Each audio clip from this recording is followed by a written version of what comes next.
ಕುವೆಂಪು ಕ್ಷೇಮಾಭಿವೃದ್ಧಿ ಟ್ರಸ್ಟ್ ಮೈಸೂರು ವತಿಯಿಂದ ರಾಷ್ಟ್ರಕವಿ ಕುವೆಂಪುರವರಿಗೆ 121ನೇ ವರ್ಷದ ಜನ್ಮದಿನವನ್ನು ಆಚರಣೆ ಮಾಡಲಿಕ್ಕೆ ನಮ್ಮ ಸಾಹಿತಿ ದಿಗ್ಗಜರಾಗಿರ್ತಕ್ಕಂಥ ಪಂಪ ಪ್ರಶಸ್ತಿ ಪುರಸ್ಕೃತರು CPK ಅವರ ನೇತೃತ್ವ ಹಾಗೂ KT ವೀರಪ್ಪನವರು, ಗುರುದತ್ ಸರ್, ಡಾಕ್ಟರ್ ಲಕ್ಷ್ಮೀನಾರಾಯಣ ಅವರು, ಹಾಗೆಯೇ ನಮ್ಮ KS ಭಗವಾನ್ ಅವರು, ಡಾಕ್ಟರ್ SP ಯೋಗಣ್ಣವರು, ಪ್ರೊಫೆಸರ್ ನಾಗಣ್ಣವರು, ನಮ್ಮ ಹಿರಿಯ ಅಧಿಕಾರಿಗಳಾಗಿದ್ದಂಥ KM ಚಂದ್ರೇಗೌಡರು, PC ಜಯಣ್ಣವರು, ಡಾಕ್ಟರ್ ಚಂದ್ರಶೇಖರ್ ಅವರು ಹಾಗೂ ನಮ್ಮ ಸಂಘದ ಎಲ್ಲ ಪದಾಧಿಕಾರಿಗಳು ನನಸಾಗುವ ಹಂತದಲ್ಲಿದೆ. ಅದೆಲ್ಲ ಆದ ಪಕ್ಷದಲ್ಲಿ ಇಡೀ ಕನ್ನಡ ನಾಡಿನಲ್ಲಿ ಹೊಸ ರೀತಿಯ ಸಂಚಲನ ಉಂಟಾಗುತ್ತೆ, ಸರ್ವಾಂಗೀಣ ಪ್ರಗತಿಗೆ ಅದು ನಾಂದಿಯಾಗುತ್ತೆ ಅಂತ ನಾವೆಲ್ಲ ನಂಬಿದ್ದೀವಿ. ಆ ಕನಸು ನನಸಾಗಲಿ. ಕುವೆಂಪುರವರ ಆಶೀರ್ವಾದ ಸದಾ ನಮ್ಮ ಮೇಲಿರಲಿ. ವಿಶ್ವ ಚಿಂತಕ ಮಹಾಕವಿ ಕುವೆಂಪು ನಮ್ಮೊಡನಿದ್ದರು, ನಮ್ಮನ್ನು ತೇಜೋಮೂರ್ತಿಗಳನ್ನಾಗಿ ಮಾಡಿದರು ಅನ್ನುವುದು ನಮ್ಮೆಲ್ಲರ ಕನಸಲ್ಲ, ನನಸು. ಅಂತಹ ಮಹಾನುಭಾವರನ್ನು ಈ ದಿನ ನೆನೆದುಕೊಳ್ತಕ್ಕಂಥದ್ದು ನಮ್ಮ ಭಾಗ್ಯ. ಆ ಭಾಗ್ಯಕ್ಕೆ ತಾವೆಲ್ಲರೂ ಭಾಗಿಯಾಗಿದ್ದೀರಿ. ಆ ಮಹಾಪುರುಷರಿಗೆ ನಮೋ ನಮಃ.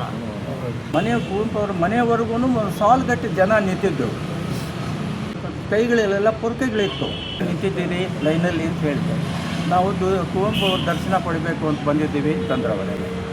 ಅದು ಏನು ವಿಚಾರ ಅಂತಂದರೆ, ಜಲಗಾರ ನಮ್ಮ ನಮ್ಮ ನಮ್ಮ ಕುರಿತು ಜಲಗಾರ ಅನ್ನೋ ಒಂದು ನಾಟಕ ಬರೆದಿದ್ದಾರೆ. ನಾವೆಲ್ಲ ಓದಿದ್ದೀವಿ.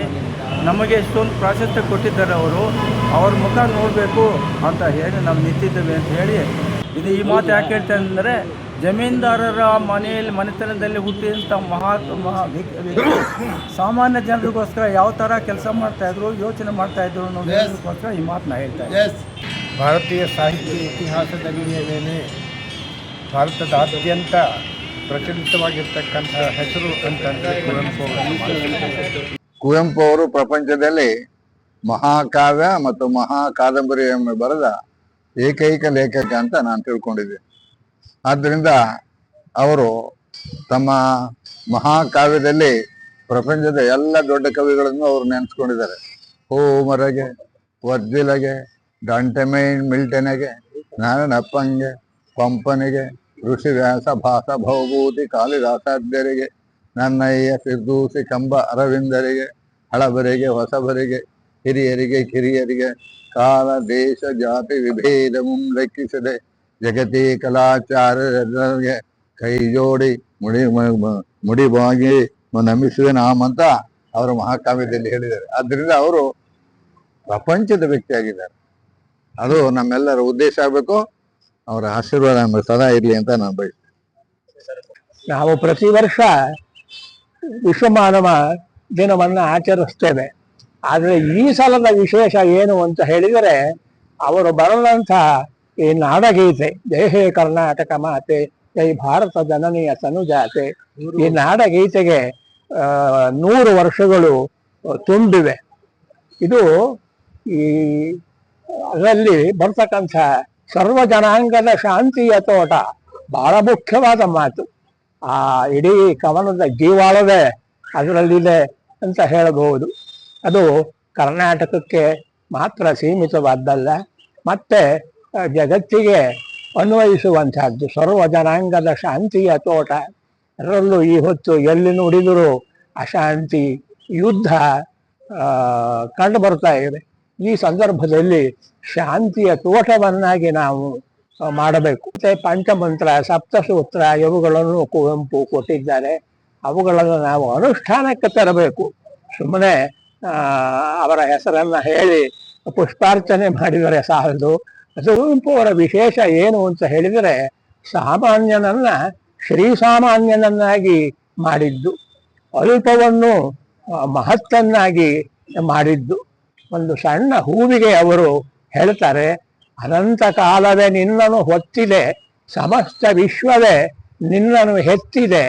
ಸಮಸ್ತ ವಿಶ್ವವೇ ಒಂದು ಸಣ್ಣ ಹೂವನ್ನು ಹೆತ್ತಿದೆ ಅನ್ನುವಂಥ ಪರಿಕಲ್ಪನೆ ಎಷ್ಟು ಅದ್ಭುತವಾದದ್ದು ನೋಡಿ. ಹೀಗೆ ರಾಷ್ಟ್ರಕವಿ ರಾಷ್ಟ್ರಗೀತೆ ಇದೆ, ಜನಗಣಮನ ಅಧಿನಾಯಕ ಜಯ ಹೇ ಅಂತ ಹೇಳಿ. ಅದಕ್ಕೂ ನಾಡಗೀತೆಗೂ ಏನು ವ್ಯತ್ಯಾಸ ಇದೆ ಅಂತ ಹೇಳಿದರೆ ಅವು ಪರಸ್ಪರ ಪೂರಕ. ಆದರೆ ಟಾಗೂರ್ ಭೌಗೋಳಿಕ ಪ್ರದೇಶಗಳನ್ನು ಹೆಸರಿಸ್ತಾರೆ, ಬೇರೆ ಬೇರೆ ರಾಜ್ಯಗಳನ್ನು ಹೆಸರಿಸ್ತಾರೆ. ಅದಕ್ಕಿಂತ ಮುಖ್ಯವಾದದ್ದು ಮಹಾವ್ಯಕ್ತಿಗಳು. ಕುವೆಂಪು ಅವರ ನಾಡಗೀತೆಯಲ್ಲಿ ಕರ್ನಾಟಕದ ಭಾರತದ ಮಹಾವ್ಯಕ್ತಿಗಳ ಒಂದು ಉಲ್ಲೇಖ ಇರುವುದು ಒಂದು ವಿಶೇಷ. ಈ ದಿನ ವಿಶೇಷ ದಿನ ಅಂತಾದ್ರೂ ನಾನಾದ್ರೂ ಭಾವಿಸ್ತೇನೆ. ಕಾರಣ ಇಷ್ಟೇ, ಕೆ.ಟಿ. ವೀರಪ್ಪನವರು, ಸಿ.ಪಿ.ಕೆ. ಅವರು ಮತ್ತು ನಾಗಣ್ಣವರ ನೇತೃತ್ವದಲ್ಲಿ, ಕೆ.ಎಸ್. ಭಗವಾನ್ರವರ ನೇತೃತ್ವದಲ್ಲಿ ಈ ಬಾರಿ ವಿಶೇಷವಾಗಿ ಕುವೆಂಪುರವರಿಗೆ 100ನೇ ವರ್ಷ ನಾಡಗೀತೆ ಆಗಿರ್ತಕ್ಕಂಥ ಸಂದರ್ಭದಲ್ಲಿ ನಾವು ನಮ್ಮ ಟ್ರಸ್ಟ್ ವತಿಯಿಂದ ಈ ಬಾರಿ ಭಾರತ ರತ್ನ ಪ್ರಶಸ್ತಿಯನ್ನ ಭಾಜನರಾಗಿ ಮಾಡಬೇಕು. 30 ವರ್ಷ ಕಳೆದ್ರೂ ಸಹ ಮರಣೋತ್ತರವಾಗಿ ಇದುವರೆಗೆ ಕೊಟ್ಟಿಲ್ಲ. ಅನೇಕ ಸರ್ಕಾರಗಳು, ಅನೇಕ ಕೇಂದ್ರ ಸರ್ಕಾರಗಳು ಬಂದು ಹೋಗಿದೆ ಅಂತ ಹೇಳಿ ಈ ಸಾರಿ ವಿಶೇಷವಾಗಿ ನಮನವನ್ನ ಸಲ್ಲಿಸಬೇಕು ಅಂತ ಹೇಳಿ ರಾಷ್ಟ್ರೀಯ ರಾಜಧಾನಿಯಾದಂಥ ದೆಹಲಿನಲ್ಲಿ ಎಲ್ಲರ ಗಮನವನ್ನ ಸೆಳೆಯುವಂತ ಒಂದು ವಿಚಾರ ಸಂಕಿರಣವನ್ನ ಆಯೋಜಿಸಿ ವಿಚಾರ ಸಂಕಿರಣ ಯಶಸ್ವಿಯಾಗಿದೆ.